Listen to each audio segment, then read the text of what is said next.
कुठे जायचं असेल तर कपड्यांचा पसारा काढा आणि कोणते कोणते घेऊन जायचे ते ठरवा आणि बॅगेमध्ये भरा. आणि कुठून आल्यानंतर सुद्धा तेवढाच पसांचा पसारा स्वच्छ धुवून फोल्ड करून इस्त्री करून नीटनेटके ठेवायचं. हेच काम चालतं बायांचं. आणि माणसांचं तसं नाही. आल्यानंतर मस्त आळस काढतात, आराम करतात.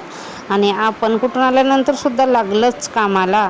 तर 2 दिवस लागले मला कपडे वगैरे धुवायला. यायला गेलो त्यावेळेस रुद्रांशने 2दा इडली खाल्लं. तर पहिल्यांदाच 6 वर्षामध्ये त्याने इडली खाल्ली आणि त्याला छान लागली. घरी आल्याला त्याने इडलीची फरमाईश केली. उडदाची डाळ नव्हती, थोडीशी होती, ते आणि तांदूळ भिजवले आणि दुसऱ्या दिवशी इडली बनवली. आणि गोव्यावरूनच 3-4 नारळ आणले होते. तोच नारळ फोडला, मस्त चटणी बनवली.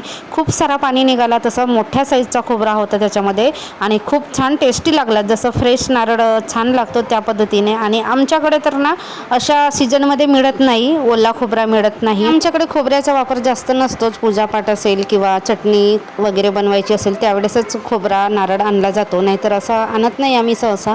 तर ओपन होते. मग बनवली काय मस्त इडली आणि नारळाची चटणी. रुद्रांशने तर मस्त पोट भरून खाऊन घेतला. मग मी सुद्धा खाल्ला आणि रुद्रांश निघाला खेळायला सकाळी सकाळी.